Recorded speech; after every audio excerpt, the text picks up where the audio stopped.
welcome to the channel. Today we're going to look at the Acroduster biplane. So as we do the takeoff here from Peterborough, I'll tell you a little bit about the aircraft, and then we're going to go and do some aerobatics. Seems like a good thing to do while I talk a bit about the aircraft, give you something interesting to watch. So this is a SA750 as the model designator. It's an amateur-built biplane. It was originally designed in the 1970s by a gentleman called Jim Osborne, and it was designed to compete with Pitt's aircraft. At this sort of weight, you can see I'm pretty light. Cool weather, I'm getting about 2,500 feet per minute climb. The aircraft advertises about a 2,100 foot per minute climb rate at gross weight. I find that's not normally what I'm getting out of the aircraft, but I am using a fixed pitch propeller, so constant speed may improve that a little bit. Now, more well known is the Starduster. Now, the Acroduster is about 90% size-wise compared to the Starduster. That doesn't sound a lot smaller, but it really is. But this is a much more aerobatic aircraft. We've got symmetrical wing, we've got excellent roll rate, and you can really throw this thing around in the sky. But you don't want to be a big person. Not a lot of room in that cockpit. My parachute actually was custom made, and I made a special seat to fit a parachute that I sit on so that I could get in and not be too tall and not be pushed too far forward into the cockpit and into the instrument panel because of wearing a back chute. So I wasn't able to wear a back chute. So very small. It is a two-place aircraft. I currently have the lid on. You can just see that kind of in this shot here.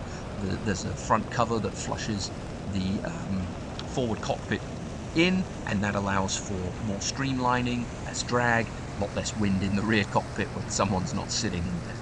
I am flying it open cockpit as well, as you can see that at the moment, which I am enjoying greatly, but I do have a canopy for the aircraft. The canopy actually not only reduces a lot of wind in the back, but it speeds the aircraft up and gives it a little better performance. So I saw quite a reduction in cruise speed going to the open cockpit. Okay, so we'll just finish our little roll here, and I'll tell you a little bit more about the airplane. Spec-wise, they were designed originally with the IO 360 200 horse Lycoming in mind. Get about 150 mile an hour cruise. I find I get a little less than that, especially again with the cockpit open, and I'm running a 3-blade fixed-pitch Kato aerobatic propeller. Constant speed would allow you to get a little more cruise. I tend to sort of run out of RPM, and I've only got like 21 inches of manifold pressure being generated, so that's obviously keeping my cruise speed down a bit. 1,800 pound gross takeoff weight, 1,630 is the max aerobatic gross weight, and you have an ultimate limit factor of plus or minus 9 Gs, so pretty strong airplane. 200 mile an hour V&E with a 70 mile an hour somewhere in there stall speed. Now, with that symmetrical wing, you got a pretty serious descent rate.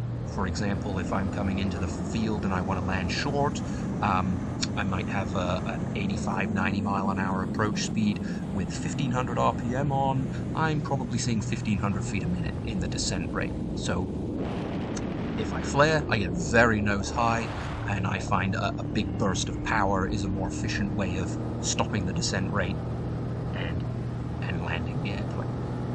So maintenance, amateur-built aircraft, okay, there's some advantages here. Now we can do some of the maintenance ourselves. Some of the parts can be cheaper. We don't need to be certified, but we do want to make sure that we are getting quality parts, and if we're looking at buying one of these aircraft, that it's been well looked after and well maintained. Even this one, which is a beautiful airplane, low time. We had an engine failure earlier this year caused by a faulty Bendix fuel servo. My paperwork and everything that came with it sort of showed that there was only 900 hours since that had been overhauled. Turns out that's not the case. It got changed or misplaced or lost along the way, and the unit we had was very, very much worn out with thousands and thousands of hours on it, and obviously that caused some issues. So you got to be a little careful. I mean, there's still problems in the certified world. I've got lots of information I've talked about there, but that is an issue with the aircraft. potentially. Insurance, not a problem. Some aircraft like Christian Eagles are on the, can't get them insured list. No problems with the Acroduster, and it's just going to be value-based, and that's going to depend on engine, inverted oil system or not, closed canopy or not, and a number of other issues there.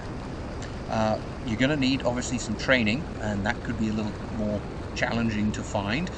It's a tailwheel aircraft. It's quite an exciting airplane, but it's actually really great to fly. It performs very well. Once you're comfortable, you can do some really good crosswind landings in it.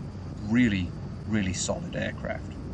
Anyway, I hope you've enjoyed the little review here. Stay safe, get out and lots of flying done. Happy tailwinds, and we'll talk to you all soon.